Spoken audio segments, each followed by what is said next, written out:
It is our first episode of Have a Sandwich with Coco. It is Yes, going to and be a reverent chat show. You are my first guest. yeah, and I'm very honored to be your first. You might not say that at the end of it, Nick. So to kick off tonight, let's discuss what is your favorite sandwich. Yeah, well, in Holland we are very boring with sandwiches, or at least I am. But Yeah. I got two favorites. Okay. One is with ham, cheese, cucumber, and egg, Mhm. sort of. Okay. That's pretty classic. Yeah, that's pretty classic. And the other one, which is a little bit unusual, is peanut butter with cucumber. Oh my God. That's a Nick, really you nice didn't tell me taste. you're a psychopath. No, it's really, you should try it, because you got like Oh if my you have like good peanut butter, it's like pretty sort of a heavy taste, and then Yes. but you can sort of balance it with the The lightness of crispness. the cucumber. Yeah. Nick, I've just had a little insight into your brain, and it's frightening. Tell me, what is the Holland word for like when you have a piece of white bread and you butter it and you put sprinkles on the top? Hagelslag. Like yeah. So you mean the sprinkles on top of the bread, sort of Yes. the topping? Yes. Yeah, that's called Yeah, like hagel. it's like a breakfast. You have that for breakfast, right? Well, when you're younger, and some people still use it, but when I was younger, Sure. I eat a lot of hagelslag. So it's sort of like, and you got different flavors. I think like 10 different kind of hagelslag. So here in Australia, we call that fairy bread. Okay. But you only get one topping. It's just like one rainbow sprinkle. We don't Cool. have all these like additional options. No, the most sort of classic is chocolate hagelslag. Mhm. Mhm. But you also have like yeah, you got many different kinds, like different colors, different taste. Yeah, Yeah. it's a big deal in Holland. Okay. Yeah. So Take it very seriously. I'm gonna ask you, how did you first get into the world of crypto? That's a classic question. Yeah. Mhm. Well, me and my brother, we sort of came across it in 2007. My brother says he came across it earlier, so I'll take his word for it. But it sort of appeared on Lies. my radar in 2017, Right. and then we were both sort of talking, let's invest in it, in Mhm. Bitcoin. But we waited pretty long, and actually sort of Mhm. in the run up, like the previous all-time high, Mhm. or the old one, I should say, Mm. it was 20K, in True. 2018. So sort of 2000, yeah, 2017, 2018. And we sort of just before that run up, we came in, so we got a little bit of it, but not much. And then there was this grueling bear market, of course. Mm. But that was sort of the first introduction, and so before that, I was into gold, Mhm. because I with 2007, 2008, with the financial crisis, I started Mm. sort of digging into economics, because I had no idea about economics and finance and all that kind of True. stuff. But when the great financial crisis happened, I wanted to know about it, and then I started sort of my education, and then I came across the Austrian school and gold and silver, and then later on Bitcoin, and then I went to that rabbit hole, and here I am. Okay. Interesting. Did you make any dire mistakes along the way? Many. I love Many, that. many, many. Did you invest in shitcoins, first of all? Uh, Also, I still do. Yeah, okay. You're not risk But averse. well, I have a sort of balance. Like, so I try Mm, to balance my risk with more solid investments. So sure. my biggest position is still in Bitcoin, Yeah. and it's growing more and more over time. Right, I become Mhm. wiser, but I still, I'm still in the outskirts sometimes, investing in shit coins. Yeah. When they pop up and when they look interesting, but not as Right. I used to do before. Like, I was Okay. way over You are much more risky. Yeah, way more. I did have You're at the Bitcoin casino also from, table. but you know, I know some people only into shit coins, and I always Yeah. say, you know, you should also be in Bitcoin, or especially in Bitcoin. Mhm. But Mm. you know, from the very beginning, I was also in Bitcoin, also because I just, you know, loved the sort of whole idea around it. Mhm. Do you what advice would you give for someone who's never bought crypto and is interested in investing? Well, that's always three things that we say. Don't use leverage. You know, Mhm. don't start lending and stuff. Mm. Don't put money in that you cannot afford to lose. Yes. Um, and make sure that you also have Bitcoin. And of course, this is not investment advice or financial If advice, you lose right? everything, you didn't hear it here. Yeah, it's basically what I do. But I think Mhm. those three things have guided Mm. me well. And that's, you know, if somebody asks me, you know, what do you think, or you know, on a personal level, not like this, Yeah. Yeah, yeah, and then absolutely. that's what I say. Like, you know, just be careful, right? Because people go insane. Yeah, and they lose everything. What do you feel about, like, firms like MicroStrategy? So, like, if people haven't heard of this, it's like shares in Bitcoin rather than buying Bitcoin and owning it yourself. Well, I like sort of, Michael Saylor is very smart. He's actually a rocket Mhm. scientist, or Mhm. engineer, I think it was, but he's very technical, and his interviews are very good. And I also sort of like that he's trying to spread it among businesses and institutions Normies. and corporations. Yeah. Yeah, because it's necessary. Mhm. But there's also stuff that I don't like so much, because one of the Mhm. biggest shareholders of MicroStrategy is BlackRock, Mhm. and I definitely don't like BlackRock. And also, so I'm kind of wary about the wrong people getting into Bitcoin. I mean, you cannot stop it, right? But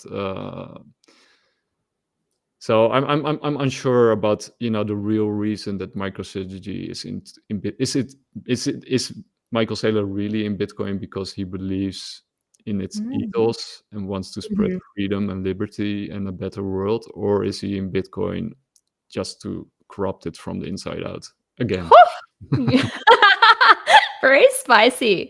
Well, so my opinion on this, so I have friends who have gone, I to their words, balls deep into MicroStrategy.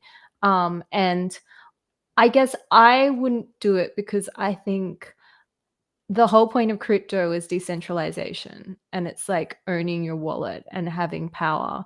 So if you're starting to go into like a share market type response to investing, then you're almost not in crypto anymore. You Yeah, may as well just be buying shares. but that's the point, right? That's sort of the corruption that I'm talking about, Yeah. because basically what, so on the one hand it spreads adoption, which is, you know, Mhm. positive. Yeah, absolutely, because people believe they're harboring risk as well. But on the other hand, it sort of takes away sort of the edge or the risk by saying, like, no, we'll do it for you. But that sort of Mm. undermines the whole point Yeah, of the of why we revolution, do what right? we're So doing. Yeah, then you give absolutely. them their power, and that's sort of, you know.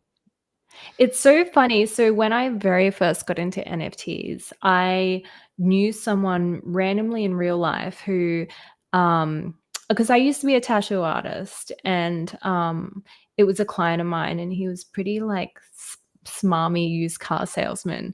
And he said to me, he randomly contacted me and said, I've got this project and you'll get paid all this money for it.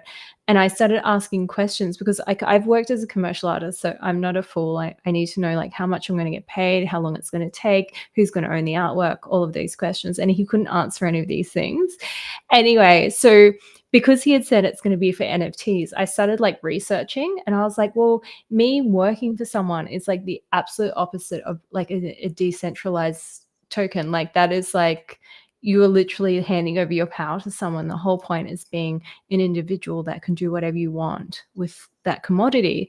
So, and that's literally how I got into NFTs. And I sort of feel like buying shares within an NFT market is sort of the same. Like if you really believe, you should just own the Bitcoin, right? Or you should own the crypto. Yeah, but the problem is, of course, that many people don't really care about the ethos or what Bitcoin stands for. Actually, most people believe it's a Ponzi scheme, right? So, and it's built. So basically, most people still have their trust in the legacy system, and they're sort of Yeah. counting on governments and institutions and the Security and Exchange Commission to keep them safe. But Mm. they're sort of missing the bigger picture here. That the legacy system is about to fall apart. Uh, Yes. and the safety is actually not there, but it's in Bitcoin, and the only way it can sort of guarantees that safety is that we Mm. take our responsibility and start going down that rabbit hole and taking self-custody. Yeah, as individuals, right? Yeah. Like, you control your wallet. This is Well, the and this main is something that you also might like. I really believe sort of we're entering the age, or have started in the age of Aquarius, right? So, Mhm. and which is basically about the self-sovereign individual, about creativity, the reemergence of real science, basically, people coming into their own, and Mm. leaving the age of Pisces, which is more of a centralized uh, era, right? The past Mhm. years, Mm. basically the age of large institutions coming into life, and sort of people following other people, like Jesus, for example, was, of course, the fishman that people. The fish man, the old school, That the first fish his man. original symbol was not the cross; it was the fish, right? Yeah. Yeah, On the topic of star signs, Nick, what star sign are you? Capricorn. The hardest working sign. Well, yeah, I'm. The goat Bitcoin, that Bitcoin keeps life is going. a lot of work. But yeah, I'm a Yes. typical Capricorn. My father was Capricorn. There's a lot of Capricorns also. Some of my nephews are Capricorn. There's a lot of Capricorns running around. Interesting. Who are some famous Capricorns? Wow. Yeah, that's something I don't really know, because I'm not like a celebrity type I of. feel like Oprah Winfrey would be a Capricorn, and this is I hope just not. she seems like a hardworking bitch. But he is hardworking. Yeah, definitely. Yeah. Yeah, I okay. wouldn't know. I wouldn't know. Can I tell you, like, I'm a Gemini, so Sid is born on the exact same day as me, Wow. and I'm gonna tell you a couple of famous Geminis. Donald Trump. Wow. You're I'm not sure if you're in good company there, but Kanye West. so what are the features of a Gemini? It's like an air sign, like, we're all about communication, and we can come across as, like, super frivolous, and which I think I do all the time. People are surprised when I have, like, actually, like, deep, smart, emotional things to say. But yeah, we we have that as well. Yeah, we just love, we're usually in roles like journalism or law or anything that's like learning and communications. And yeah, we just So, do a bunch of silly shit though. well, I was sort of, kind of curious always about astrology, right? Because it's sort of Mm. sounds really strange, Mhm. and very unlikely, and but sort of when you start looking at people through that lens, Mhm. it's kind of remarkable sometimes how close it is, How right? That accurate you can it sort of comes pick out a across. Capricorn or a Gemini or a Taurus. Yeah. And it's Uh, all too good. It's all too accurate, and people hate that, and I love that. I love it. It creates a little bit of a ruckus when people are like, "Oh, don't wanna believe." I wouldn't say I'm, like, a devout believer, but I do love bringing it up with people because I love seeing a little twitch of discomfort, which is very Gemini. yeah, yeah, well, yeah. I don't know about Gemini. My brother he's Taurus mostly, Mhm. but in every 4 years he's Gemini, I think. Oh, yeah, So, okay. Yeah, yeah, yeah, so he's yeah. right on that edge. The cusp. Yeah, yeah. But he's more Taurus than Gemini. But most Gemini in my that I've encountered are often I don't vibe with them, but Mhm. apparently sometimes I do. But What are they you are, saying, yeah. Nick? Yeah. What are No, you saying? You want to have a peanut butter and cucumber fucking sandwich? no, yeah, I guess Capricorn is Earth sign, right? Yes. Yeah. Yeah, So that Capri's maybe Earth. there's sort of a contrast there or something. Yeah, absolutely. I think I generally get along with most signs. Probably the sign that rubs me the worst, like typically it's stereotypical because obviously you can break a stereotype fairly easily, is always Scorpios. Oh yeah, Scorpios. Yeah. Okay. Yeah, Scorpios are difficult. They're always problematic, and apparently, and I'm not basing this on fact because my data is 99% of the time wrong, but they're most likely to murder a partner in their sleep. You Oh heard it first, or didn't, because that's probably inaccurate data. well, the Scorpios I know are pretty intense. Yeah. Yeah, they're psychopaths. Well, don't tell my brother. He's married to one. Oh, your So. other run. She's lovely, and she's very smart and smart as a whip and very Yeah, direct. I feel like they are. I feel like they're bold Yeah. characters. They're always quite sexy too. I think Scorpios always dress really the luxurious dresses, and they have sex appeal, but they will kill One you. of my nephews is Scorpio too, and he's Watch out.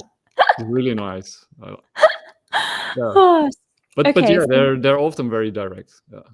Yeah. yeah, it's always like a diversive character. I have quite a few Sagittarius in my life too, and they are often pretty out there, and I enjoy watching them mingle with other people because Saggies usually create a ruckus, and that appeals to me. I like people that shake the cage of society. So if you can go out and you can watch some people, I'm usually I take the perspective of trying to charm an audience, but a Saggy I feel will either be loved or hated, and they'll enjoy it either way because it's attention's attention. But yeah, I love watching a Sagittarian respond to other people, and it's a sign What of a horse, right? it's horse archer. Horse Yeah, archer. they But bolt. actually, I don't know that many Sagittarians. So I can introduce you to some Sagittarians. yeah, yeah. Uh, I do know a lot of Capricorns. Some Virgos are Mhm. interesting too, and Pisces, and what's the other one? Aquarius, right? Yeah, Aquarius Yeah, are dreamers, yeah. yeah.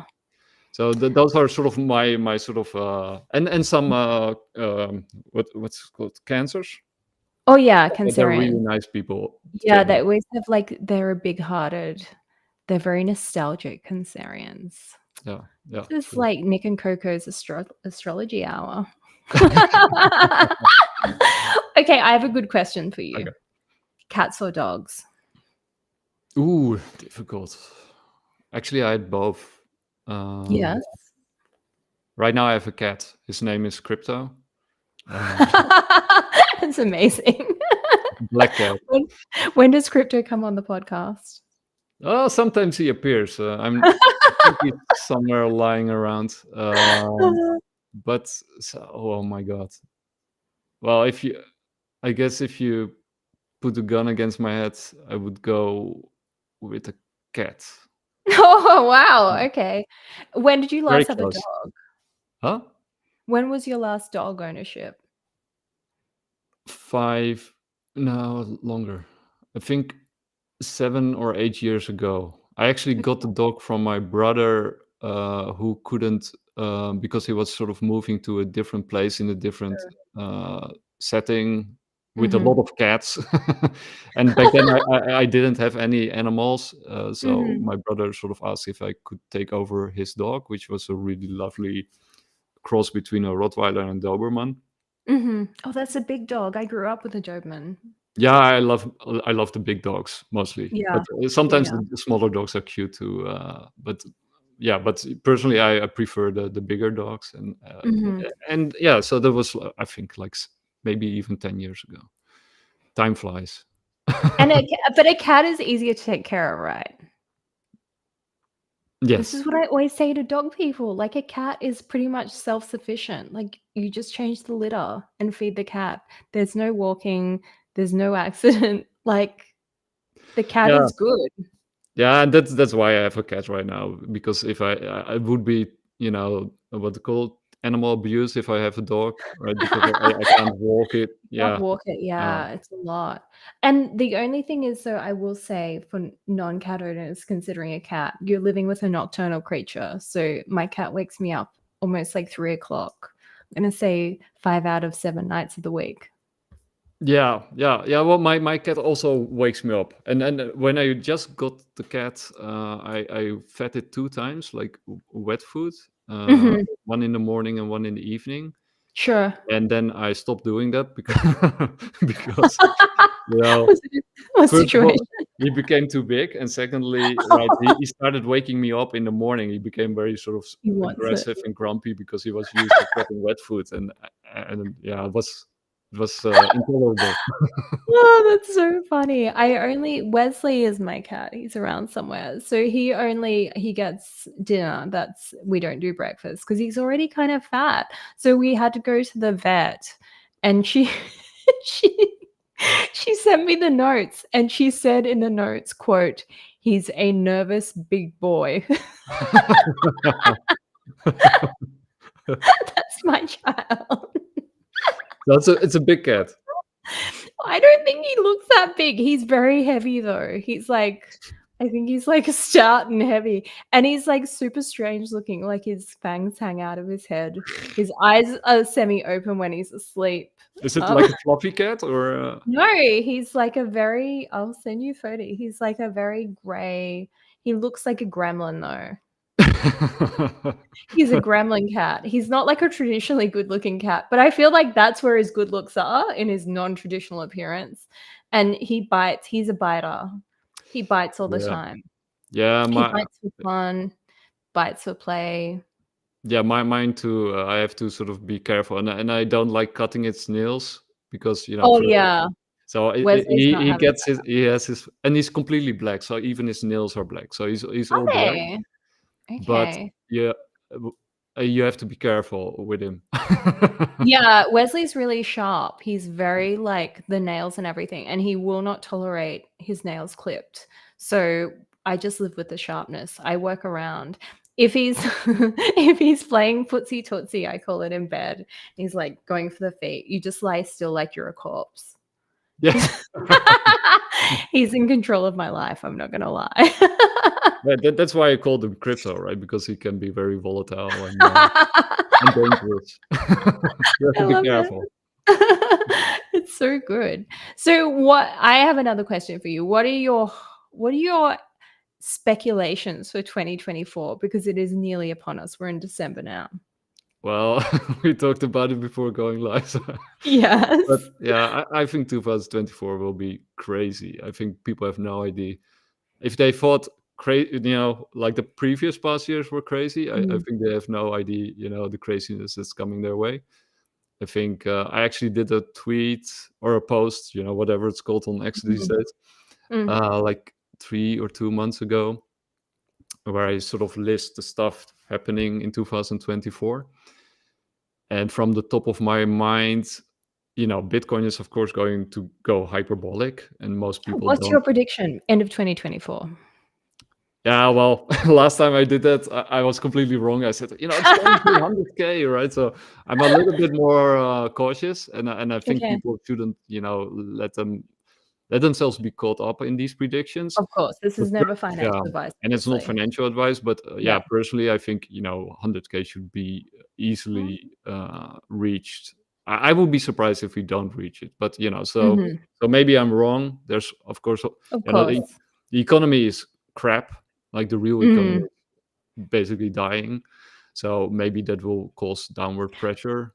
So Or, can I ask you a question on that very topic? Do you feel, because I've listened to a lot of people discuss this, do you feel that crypto tracks the real life economy to any degree? yeah, it does, right? You cannot deny it, but it sometimes uncorrelates and it goes its own way. Mhm. And I do know there's still a debate going on, also between very serious people, about what will happen when if this correlation will stay or not, right? Will it? Mm. And I'm of the opinion, I'm in the camp of that it will decorrelate. When everything goes Mm. wrong, Mhm. I think BlackRock, Larry Fink sort of said, like, a flight to crypto. Even he didn't even say Bitcoin, but a flight to crypto is a flight to safety. Mhm. And my opinion is that all the arrows point towards crypto being the future, Mm. and that the whole I mean, CBDCs are crypto too, right? Mm. It's like the worst kind of crypto, but they're Mm. the payment rails or the ID behind it, the technology behind it is basically the same. So I think there will be a major flight into, and the Securities and Exchange Commission is on the point of, basically green lighting multiple ETFs, which will make it possible for institutions to start allocating funds into crypto. And even if they just, put 1% of their portfolio in Mm. crypto, it will blow Yeah. it sky high, right? So yeah, I think it will decorrelate at some point. Like gold also decorrelates, right? If there's a huge crisis, especially a sovereign bond crisis, Mm. which is where we are headed, and then gold is like a security or a protection against government Yeah.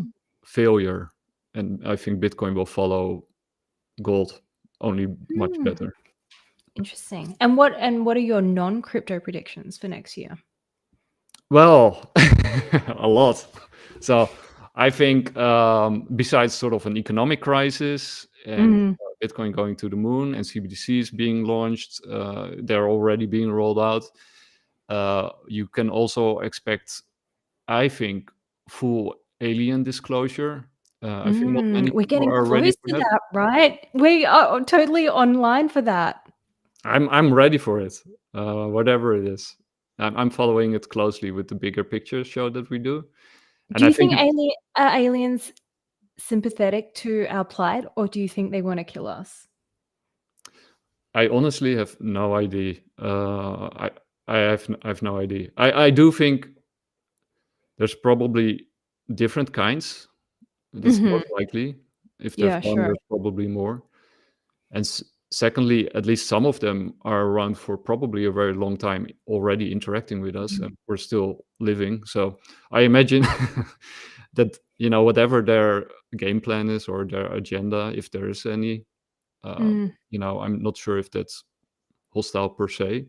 But in many cultures and religions, there's the trickster element or personality, Mm. which is both benevolent towards mankind and sometimes also evil. So Yeah. I'm not sure, but I do think that humanity is reaching this point, this inflection point, Mhm. where we're at this crossroads that we have to decide which way we're gonna go. Are we going to the Mm. Aquarian side that we believe in sovereign Mm. individuality and sort of a rebirth or renaissance, or are we going into sort of a technological dark ages, which would be very scary and pretty bad. So I think so from that perspective, I think the alien presence or whatever it is there is yeah, I'm not sure if they're here to guide us, but they're, I think, Mhm. curious about the direction that we're gonna pick, And and maybe maybe they're shake gonna nudge shake it it in up. one way or the other. Yeah. Yeah, yeah, shake up humanity.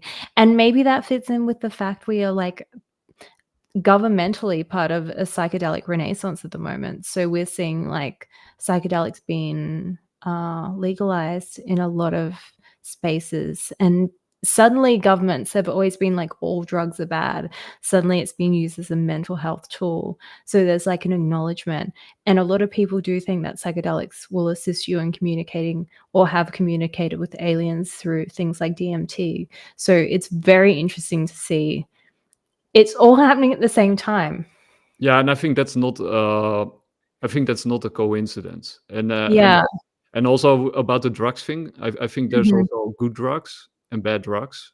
and also Yeah, it's not a recommendation to take any drugs, right? of So, course. um, but but I think the synthetic kind of drugs are not good drugs, and Yeah, I Sid think and I talk about this all the time actually on our podcast, how synthetic drugs, it's sort of like a man-made thing and it's like monetized. However, like something like a mushroom you can or ayahuasca, it's like a naturally available natural medicine. So people should be allowed to decriminalize natural medicines used by tribes and things that are created in a lab to create money and corruption yeah, should be and I think illegal. they're also unhealthy. I think they're way more addictive. Absolutely. Yeah, so I think there's a really good documentary on Netflix. I think it's How Mhm. to Change Your Mind, which is also Oh, I based love on the that same book. documentary.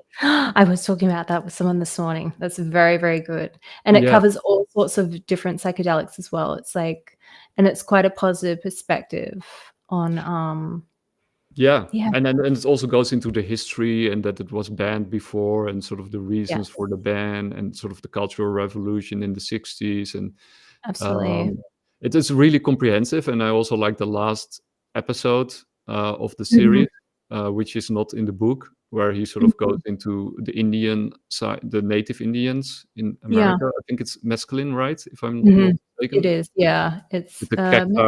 yeah, peyote, mescaline, yeah. Yeah, And then yeah, how sort of the native Indians were never trampled by the sort of the American culture. I'm not per se against sort of American. You know, so you got some Europeans who seemingly hate America in Mhm. all its forms. I'm not that kind of type. But what they did to the Native Americans is, of course, Yeah, it's really terrible, horrible. yeah, and it happens throughout the world, though indigenous cultures get trampled on by civilized people come and they try Civilized. and Oh, yeah, civilized, like and they try and create the same, culture within the new land that they travel to, and, yeah, they usually wipe out the indigenous people and their culture at the same time, so it's always interesting when culture perseveres past this, yeah. like And yeah, that's where the sort of the masculine comes in, right? So sort of the native Indians has this culture around this substance that sort of is holy to them, and that has sort yeah, of kept them together and made them even thrive in these very difficult circumstances and stick together. absolutely.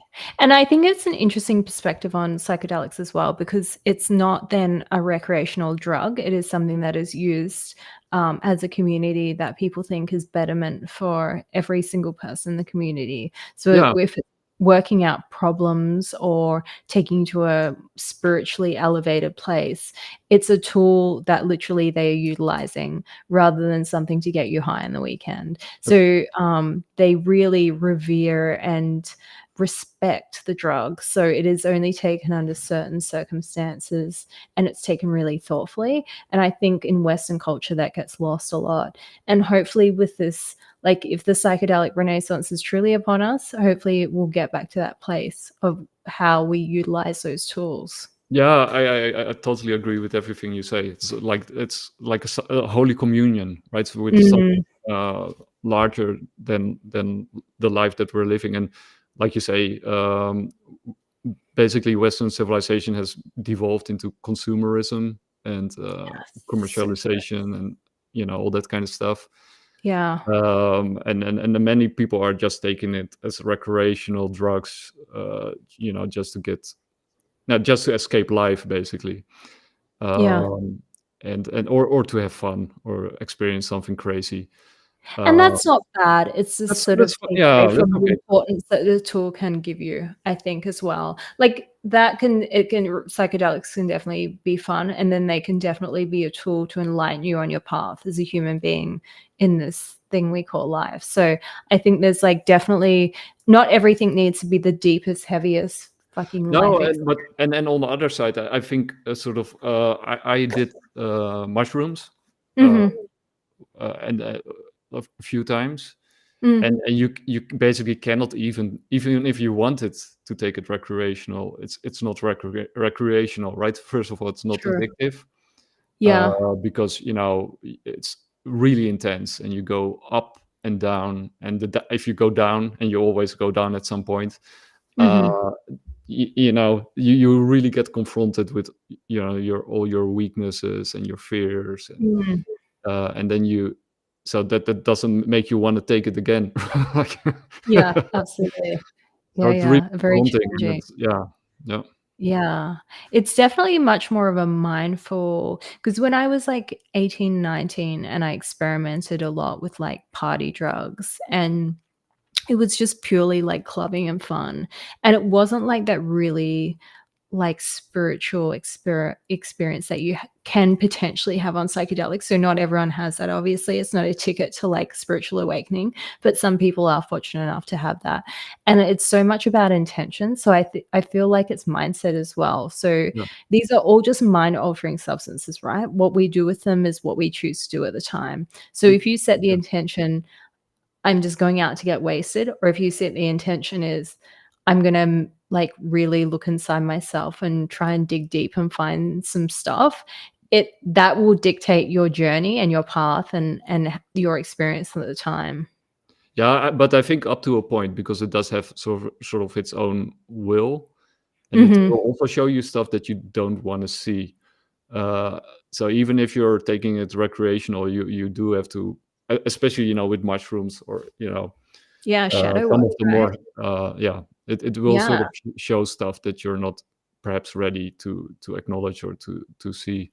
Mhm. Um, but that's a good thing. I think that's actually a good thing, and Yeah, it's stuff yeah, I've read stuff about, like, there's no such thing as a bad trip, and so it's just different lessons you have to work through, that it's how you perceive it, and I have never had that experience, but I do believe, like, there's just different levels of what you're going through and how you perceive it afterwards. yeah, and you also, you know, the people who really go deep are usually the people who are, you know, taking a larger hit. Yeah, hero dose. And Yeah, yeah, yeah, absolutely. and then they have this ego death moment, and, you know, I have never experienced that level, right? Yeah. Yeah, yeah. But apparently that is very sort of, you know, when you get into communion with entities and whatever. So I'm DMT. kind of curious about that. Actually, they're doing a lot of research in I think it's a British university. I forgot Mm, the name. I'll try to find it and locate it. But, you know, mm. there's this researcher who's actually purely researching the communication with entities through psychedelics. Oh, And they're yeah, sort I've of, read about you know, this. yeah, they're doing this topology, where they're sort Yeah. of trying to navigate that landscape, or Yes, 'cause they're saying that there's mindscape. different stages, so there's, like, different levels of DMT, and they're trying to map the world of Yes. DMT. Yeah, I read and a the bit about entities it they on their encounter. website. Yep. Yeah, and the website was so confusing, like, I was like, "Do you have to be on DMT to fucking relate to this website?" Like, it's like, yeah, absolutely non-understandable, but, it is very interesting to think that, because way back when I read, I don't know, it was, like, by Aldous Huxley or some very famous author, and I was probably 17, 18, and I read this book, and I can't even tell you what it's called, but he was about maybe using ketamine, and he would go back. He would use ketamine again and again, and he would meet the same entities. So he used it so much that he was relating to the same people, he was going the same places, having different conversations every time, but it was like a pin drop in time. And so it's the same concept. It's like, if you and I can take different drugs on different days and end up in the same fucking place and describe the same characters, that has to have some validity, right? Yeah, yeah, and you know what they do at the university is they are able to induce the state and keep people there longer, right? Because the Yeah, 'cause problem is they that, drip feed it. yeah, Yes. because the problem is usually people are very there very shortly, and then, you know, it's kind of Yes. confusing, and everything is Ye different and new. Your absolutely. brain can't cope. But if you're there in a more steady state and longer, Yeah, they are better able to report and absolutely. process what they're seeing there. So Yeah. Yeah, that's 'cause super they interesting. describe DMT as like a rocket ship of a psychedelic. So it's like you take it and it's like blast off immediately and you have absolutely no control. So if they can drip feed it intravenously, it just means that you can ease into it slower, you can describe what's actually happening. And like you said, like then you can just you can almost pause that place that you're in Yeah. and prolong it. And that's really important to recording, obviously, like data. Plus, of course, the setting, right? They're surrounded with doctors and people, experiencers. So the moment they get out of it, they can report directly in sort of a setting that is set up Absolutely. especially Measure for it. that. Yeah. Yeah. Would you do it if In given that environment, yeah, definitely. Yeah, I would definitely do it. Yeah, yeah. But on my own, experiencing an ego death, Mhm. I'm not sure, right? You probably have to do a lot of research beforehand in order to do it, safely.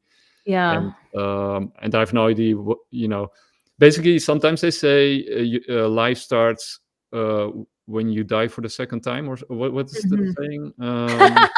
There's this really cool saying, like oh, no, it is like this: your second life starts the moment you die. No, I don't know. There's just I have to find it all. But this but you sort of become aware that you live the moment that you nearly die. Sort of, that's the Right, yeah. idea. Until that moment, you're not really living. You're just going through the motions. At least most people are. And I It's think that, pretty dramatic though yeah, to and the have ego death is sort of, ego you're death. dying and being reborn, uh, and then you really start living, right? Because you sort of become aware of what life really is and how connected everything is. And I also wanted to Mm. say something else that's sort of connected with what you said with the entities and going to the Mhm. same space and meeting the same entities again. Mm. With, for example, aliens. I mean, I call them aliens, but non-human intelligences, Mm. Yeah. is that people often say that they are sort of culturally imposed, or that we're conditioned to see them or encounter them in a certain way because of our culture, the movies that we watch and the series that we Sure. see, and that's of course partly true. uh, but on the other hand, right, most of these series and movies are actually based on the anecdotes and the Mm. stories that experiences told. So, for example, the X-Files, which is very sort of famous for this Mhm. stuff. Chris Carter actually went, before he made the X-Files, to get inspiration and stories for the X-Files. He went to these clubs from John Mack, where he interviewed people who were abductees, and that's where Chris Carter got his ideas for the X-Files, which then Mm. influence Yeah. people. So this is actually not life imitating art, but art imitating life, and Mm. then life Mm. imitating art again.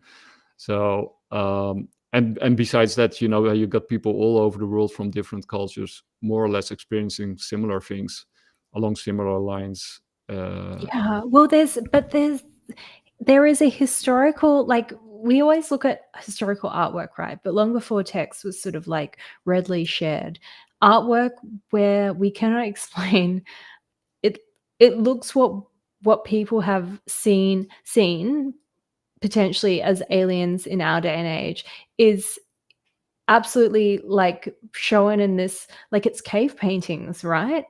Yeah, Like, yeah, how do you compare the same experience, the experience if I have it tomorrow of like an alien coming into my bedroom, it looks identical to an alien that's on a cave painting that someone thousands of years ago painted.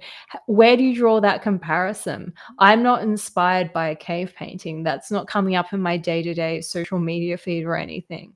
So true. Yeah.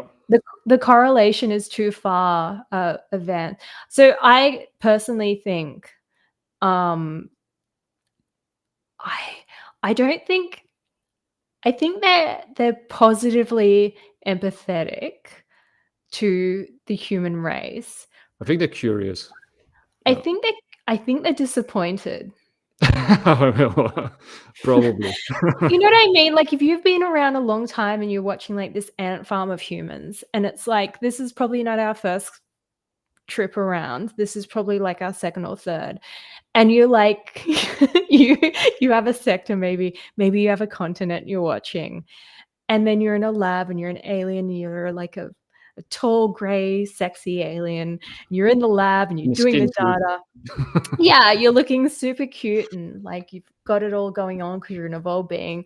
And then like you just see like the Ukraine war start and you're like, fuck, come on. Like, haven't we done this before? You know what I mean? It's like another, and then like human beings like, yeah, nukes, like AIs are gonna kill people. And you're like, fuck. Yeah, but Like, but but on the other hand, right? So there's a lot of strife and conflict in nature itself, right? Animals yeah, fighting there animals, and is. baboons fighting wars, and but also, right, when you look in the religious texts, one of the things that is sort of recurring in those texts is sort of like a cosmic war between good guys and bad guys, where humans are basically the spectators or sort of the Sure. so maybe they are also fighting their own kind of wars, right? So maybe you're right. I hope you're right. I want to think they've got it together. It's like you want to think your parents know it all. Yeah. Well, but that's also kind of dangerous, right? If you sort of, I think it's a good idea to be positive towards them, right? Because there's no reason yet to sort of not be positive towards them. But I Yeah. think it's also dangerous to be like believing that like a blindly messianic, like like Stephen. Yeah. I like Stephen Gray in some ways, but I also think it's kind of dangerous to just think they're only good, and Right. Yeah. you just don't know what they're up to, right? Well, I have a question for you. Do you want to be beamed up? Oh wow! Tomorrow's the day. Beam up or not? No sandwich. No peanut butter fucking filthy cucumber sandwich for you. You're gonna beamed up or not? Or maybe like a cosmic sandwich. The best peanut butter cucumber Yeah, that you can imagine, like it will blow your mind. They like, it's time, Nick, and they pull back a sheet, and it's just cucumber peanut butter sandwiches. This is how we really are. This is the highest point. Nick, you had it. I had this sort of this idea what they're really like, right? So give them my sandwich. Now I forgot who it was, but somebody in an interview.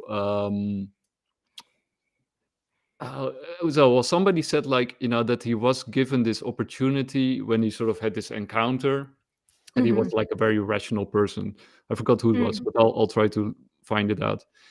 And then in that encounter, they sort of asked him. I think it was it was, or maybe I forgot who it was. But do you want to be beamed up? Basically, was the question. Like, do you want us to take you? And then he got so scared and he said no, even though sort of his whole life up to that point and after that point revolved around this topic, and he wanted to know everything about it. But when sort of the moment came and Really? So interesting. he Okay. got so scared that he said no. So I have no idea what I would say in that. So it's like hot and cold situations. Like right now we're talking about it, so it's sort of like an abstract idea. Yeah. But when you're really in the hot seat and the moment is there, you have no idea, how you feel and what what it would be like to be approached or contacted in that way. I think I'm going. I say beam me up. I'm like, we're talking about Mulder and Scully. I'm Mulder. I want to believe. Like, yeah, let's write it. Let's do it. Just to say, like, he regretted that decision all his life. Like he said, "Oh shit, I should have said yes." Right? Because it could be terrible, but so can you be your life on Earth? Like, if you're offered opportunities, you have to grab at them. Like, you have to drink from the cup. So I'm totally like all about let's just see how the dice rolls, right? Because you don't play at the table to not gamble.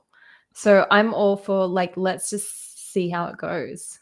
Yeah, I hope I would say yes, because I would be very curious too. But also I wanted to say in sort of my bigger picture view, it kind of feels like we're heading towards a space, and there's this sort of effort that I feel is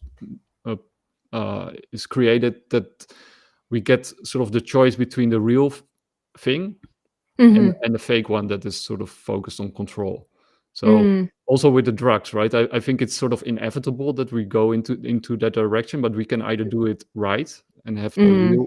the real thing, the right Mm. thing, or we can have like a fake supplement that sort of Mhm. gives you the Synthesized. ID, but it's all about Yeah. control. Yeah. Yeah, yeah, yeah, yeah. I hate that shit. Yeah, so that's sort of the way I look at it. Yeah. Yeah. Yeah, no, I tend to agree with that. I think the real thing when it comes is, like, gonna be unexplainable, and, yeah, I'm down for it. And I think we're being guided into the wrong direction. So I think it's up to us to make sure that we're, staying the course and doing, going in the right direction. Mm. And Yeah. so, and the other sort of predictions was like, I think next year will be an AI explosion.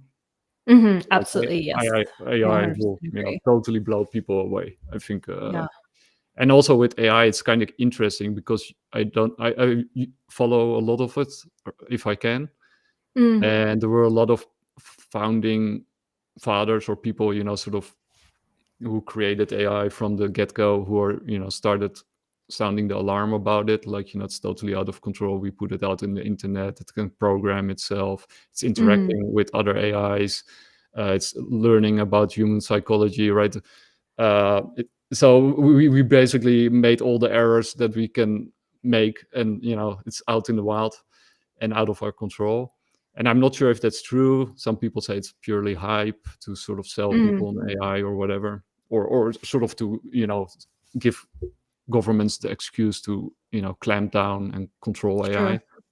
Yeah. But um, Mo Gadot, he's one of those people, Mm. and he's also very spiritual and does a lot of meditation, and he's a very nice, seemingly grounded guy, very level-headed. And one of the questions was like, what if AI looks at humanity, like you said with the aliens, what Mm. is its conclusion about humanity, right? So are we a failure, uh, Mm. or not? And then he answered like, even if there's like just a couple of people who are really good, they can sort of redeem the rest of humanity. So the AI will Mm. see everybody, and it will see the worst in us, but Mm. there's also people who will show it the best in us, right? And Mm. those people Mm. will redeem the rest of us. Yeah, it's interesting because the problem is even the people that are the worst think they have the best intentions, right? Those are usually the worst. This is the issue because it's like if you think you're like it's yeah, you can't you can't say you're wrong to someone because they don't believe they're wrong, Mhm. right? So even like I'll tell you something really funny. So when I was a child, I played a lot of tennis. Like I did private tennis lessons and I went to like tennis camp in summer and that kind of thing. Cool. Anyway, I loved my tennis instructor was amazing. Right? He's like a middle-aged man, but he was, like, awesome. I wasn't great at tennis, like, I have really skinny arms. I couldn't serve for shit. I always got a trophy. He, like, always took care of me. Anyway, now he's a cult leader. But is he a good cult leader or a bad one? Well, according to the media, he is not a good cult leader because he separates women from their families, and it's all this strange fertility cult stuff. Anyway, and he ended up, like, marrying one of the tennis students who was, like, my age, so Wow. he's, like, all this stuff. But I'm sure in his mind, he thinks he's doing the right thing. Like, this is a Wow. problem. We all think we're in the right, so Yeah. where is right and wrong? Like, how can you unequivocally say, obviously, if you're killing other people and, like, doing things that put people in harm's way, it's pretty guaranteed that you are fucked. But the problem is, like, who is to come in and dictate what's right and wrong? Yeah, and I think that the question to that is that there is no way to know what's right and wrong, and that's Not. why you shouldn't dictate it in the first place. So I think Yeah, the only way to find out what's right and wrong is to leave people alone and find it out together, right, by free interacting with will. each other. Yeah. People And need to have that free will. Yeah. So the problem is, when you have this top-down approach, you need to already know what's right and wrong. Otherwise, Absolutely. that's where it basically goes wrong. So you have to have a bottom-up approach, right? So you have to leave people. I think the maximum amount of freedom, you do Yeah. need some structure and control, right? You do need to have, rules of engagement or but that will also sort itself out, right? So like children playing games, if you Yeah. don't play along, you will get kicked out of the group by the other children, right? It sort of sorts itself out. But then they create a splinter group and become serial killers. I watch a lot of documentary. About serial killers. Yeah. What you said about the cult leader, basically Jesus was also a cult leader, right? I Yeah, mean, all the absolutely. religions started off as cults. So, are they bad? I don't know. You could say like in the early days, with the early Christianity, where you had lots of sects and cults and stuff. It was also very gnostic, where people were seeking self-enlightenment, and probably also a lot of psychedelics involved. Yeah, Judging from absolutely, and they've tried to erase that from the history of Christianity as well, which is very interesting. Yeah, and it's kind of funny, right? Because when they, when the Catholic Church sort of came into its own, and when the Romans adopted it with Constantine, basically the first thing that they did is stamp out heresies, and the heresies are basically just different takes on Christianity, right? Yeah, absolutely. So it's like where the code sort of has a different reading or interpretation, and then you have to stamp out that different interpretation right away, from the get-go. Oh, absolutely, yeah, you need to create a new baseline, and it's absolutely why, like, in psychedelics, it's called the spirit molecule, because it's, like, literally, like, you see God, right? So Yeah. it's, like, inspired a lot of religion to be on the path that they are, but once they've created it, they need to stamp out that creative thought and take control of the situation. So, yeah, it's very interesting the way things function. Yeah, so AI explosion, alien disclosure, economic catastrophe, Bitcoin going to the moon, Yeah, okay. CBDCs being rolled out. What else did I have? Oh yeah, and of course an election circus, Okay, like which we're like looking we've forward to. never experienced before. It will be Oh, I bonkers. love that, because you know what? I thought it was so funny because we watched, something like Joe Rogan did a stand-up about, like, before well, it was after Trump came in, but Trump was newly elected, and it was how if you date, you do, like, a wild slutty woman followed by a conservative woman. So it was like, one after the other. So I think we're ready for a wild slutty woman now in America politics. Yeah, who knows? Who knows? Bring on the new Trump.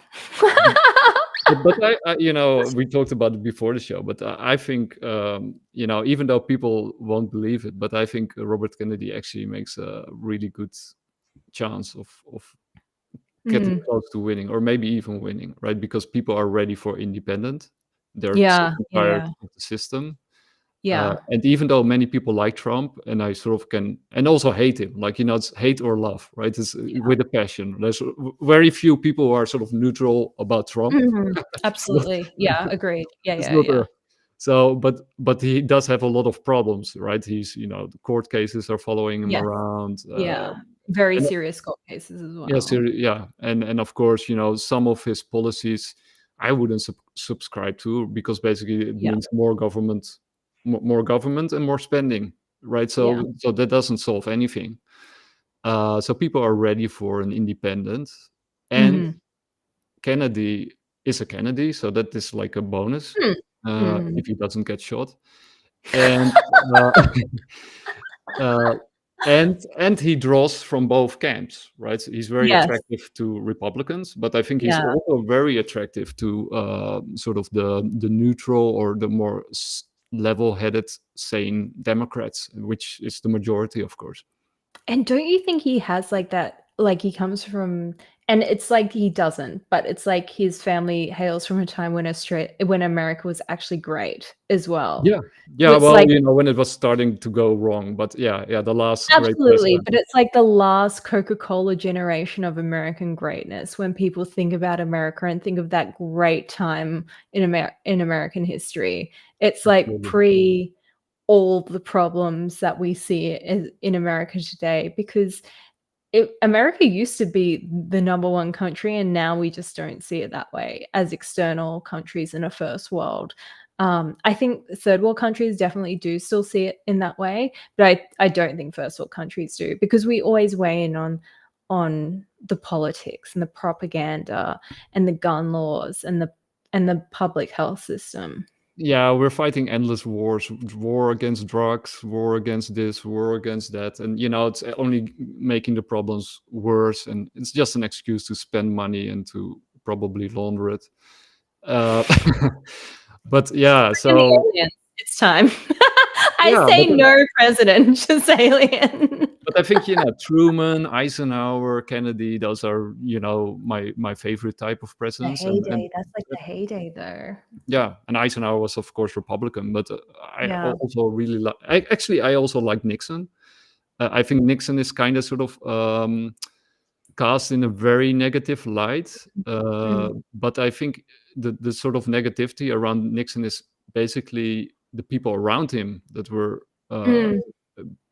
Kissinger was, of course, one of them, the most Yeah. prominent, Yeah, and yeah. Nixon was very smart. Mm. And I believe he was never even in the White House because he was completely paranoid. He Mm. saw enemies everywhere. Mm. So he never wanted to be in the White House. But I think his failure was that he depended too much on his advisors. Right, yeah. Yeah, Yeah. yeah, the people around him. I've got one final question for you, actually. If any president was most likely to be an alien, which one was it?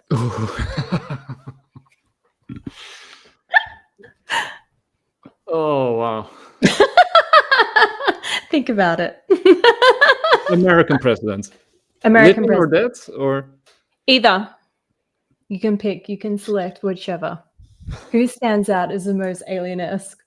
And it could be the most well-fitted or ill-fitted of the presidents.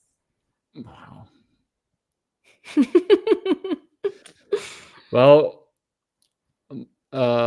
Well, this is kind of funny, and it's okay. So I'm a big fan of Catherine Olsen Fitz. Mhm.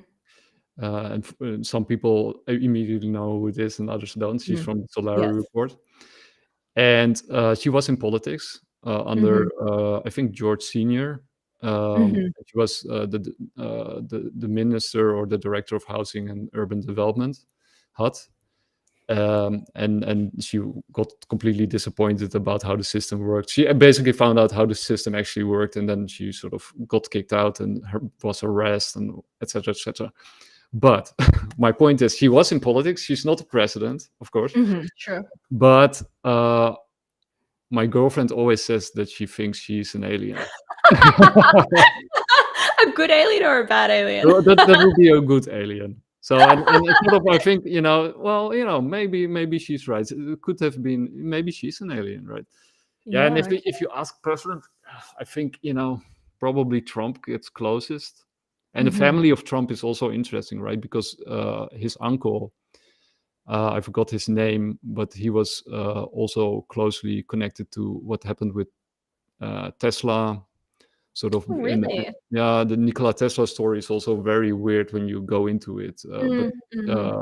But the uncle of Trump was supposedly, I think, a scientist, some kind of very smart scientist, and he was involved with sort of handling that. So there's stuff in the Trump family that does have a connection to all of this other stuff that we're I'm talking gonna have about. to do some reading. Yeah, yeah, yeah. We live in interesting times. Crypto isn't boring, but these times aren't boring either, right? So there's constant development. Absolutely. My vote for non-president president would be Hillary Clinton. Oh yeah, Yeah, the good one. Yeah. Yeah. She's definitely a reptilian. Well, yeah, and in that sense, you could, also say Biden, of course, right? He's something. Old reptile. He's struggling with the Yeah, what's being a your take on reptile. Biden? Because, you know, I think yeah, I think we should. Well, I mean, look, this is not my country, but I think America should stop, and in general, the world should stop hiring old Caucasian men into jobs that they've been vying for the last 40 years and then putting them in power and watching them struggle through it. yeah, I And think that's it's, not just yeah, in politics. That's the fucking world over. yeah, and I think Hire younger, also, capable people. don't you think it's also like, you're molesting elderly people, right? So, putting someone like that in that spot, it's like, it's Yeah, it's like just pushing them sad, forward, right? like shuffling them about. Yeah. Yeah, I just think yeah, it's an inappropriate, like, wrong fit for the job. yeah, Because but I think, you're already ready for retirement. You should yeah. be enjoying your downtime.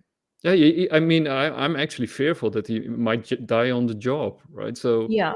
and then I basically the people who voted him into office are maybe guilty of. Uh... Manslaughter.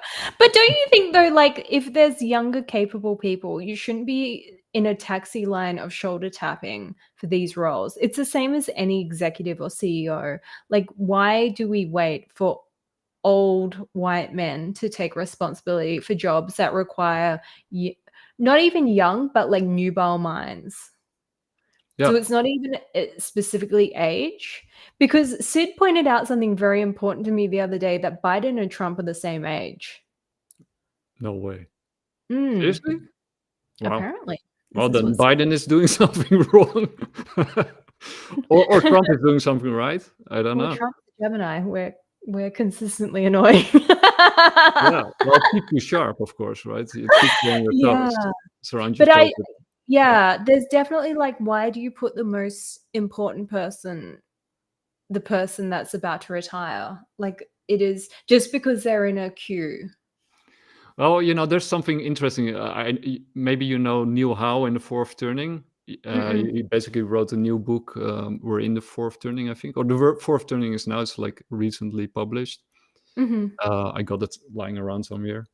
Mm. But so the fourth turning is about these generations, and then each period is sort of defined with 20, 25 years, and it's sort of defined by the group from 20 to 40 who put its stamp on that period, Sure. and of course it shifts, but at each moment it's layered, right? So you got Mm. basically four segments. You got the people growing up from Mhm. 0 to 20. They are sort of impressed by the age, and then they have the group above them who sort of stamp that period, which is from 20 to 40. They're sort of the working force, so to speak.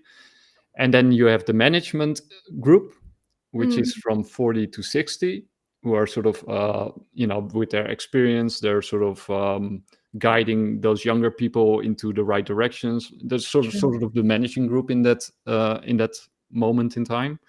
And then on top of that, you have the group from 60 to 80, and they lay out sort of the ideas, sort of they are sort of the wise old people that are sort of guiding the younger people with ideals. So not Mm. management, but the sort of the bigger vision. They're setting out the Mm. vision, and then the people beyond that, like from 80 to 100, are either dead or incapable, incapacitated, or whatever. And of course, this is sort of like very schematic, like Yeah, sure.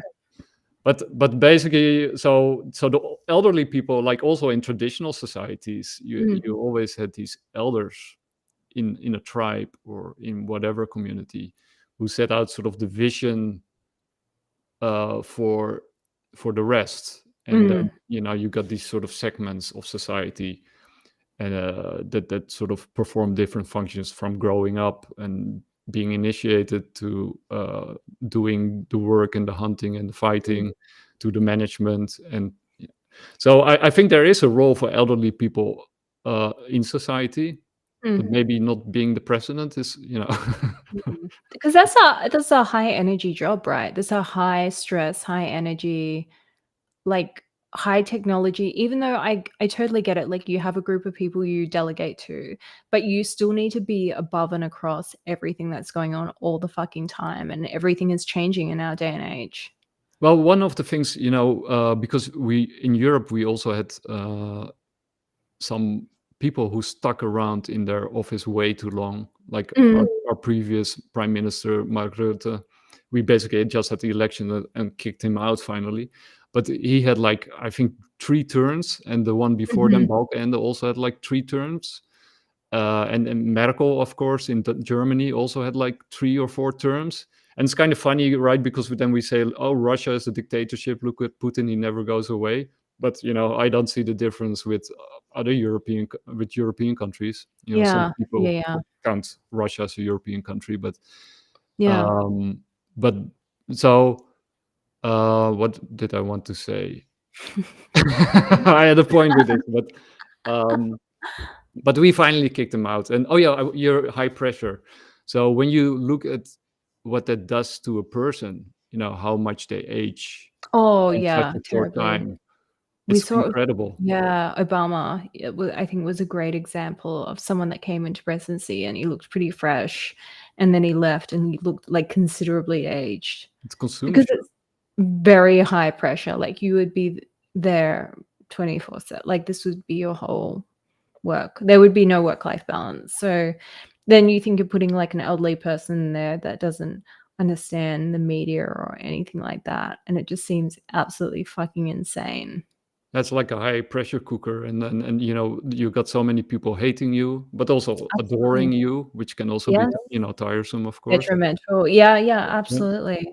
And Yeah. and all these advisors saying you should do this, you should do that. You have to decide about life and death. You know Yeah. about I just how bankrupt your country is, and Yeah. UFO files, and Yes. Release, release. Psychedelic yeah, legalities, yeah, yeah. release.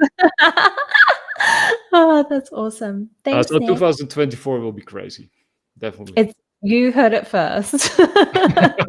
Not Oh yeah. financially Oh, advised. and Aliens are coming. one last thing that's also on the Mhm. list. Tell me. People don't want to hear this, but I do think we'll get another round of a COVID-like thing. Yeah. Yeah.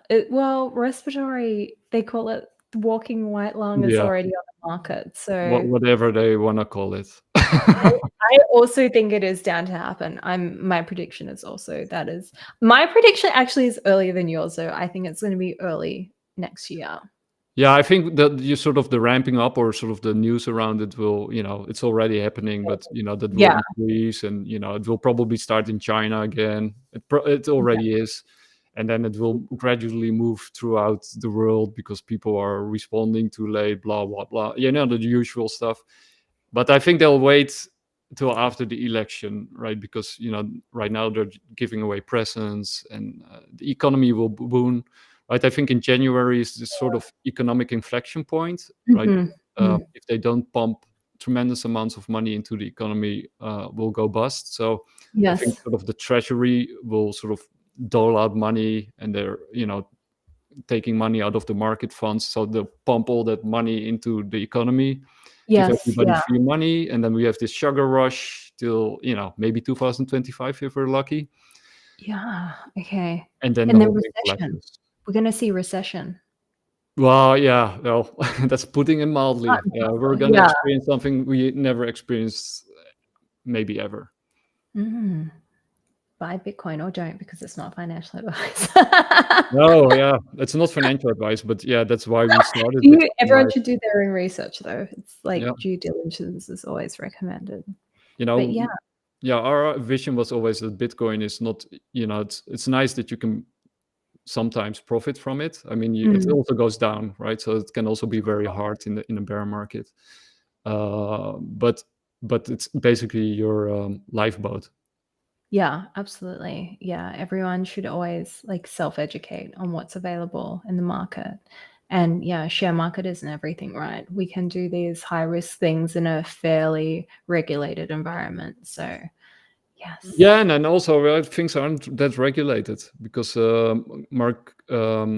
George Gammon did a show on the Bank of International Settlements, and the Bank of International Settlements did a report on the derivative markets globally about how much money was sloshing around, and it's quadrillions that's basically sloshing around in the darkness, unregulated.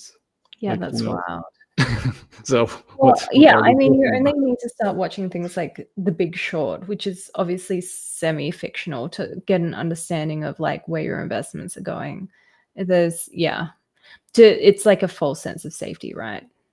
Yeah, and one more thing, and then I'll let the viewer go. But the bank funding term program, or the bank funding term program, BTFP, is running. It stops March 11, right? So next year, March 11th, that's why it's called the term. It stops, and basically it allows banks to get the original value of their treasuries in order to stay solvent on a mark-to-mark basis. So if that stops, the the banks have a huge problem, and you see sort of the use of the fund only increased, right? So when we had the crisis, what was it, April or something? Yeah. And with SVB and then you saw only like the use of the fund only went up, along the year. So if that stops and it is not sort of what do you call it? If they don't make it go longer, we also have like a gigantic banking crisis. That's probably why Jamie Dimon sold his stocks in JP Morgan, and why Jeff Bezos sold stocks in Amazon, and why SpaceX is selling stocks. Maybe they know something is coming. Well, I'm sure they all do, right? They probably all hang out at Bohemian Grove. That's for another episode, though. Definitely. That was awesome. Thank you so much. Yeah, I loved it. Appreciate you being on the first episode. And yes, we will see you again on Have a Sandwich with Coco. Yeah, it was a lot of fun. Yeah, everyone, good night. Yeah. Don't invest blindly. Don't eat a peanut butter and cucumber sandwich as per Nick's request. Or do. Peanut butter everywhere. That's the secret of the universe. Oh, thanks, Nick. I'll talk to you soon. Have a good night. Bye.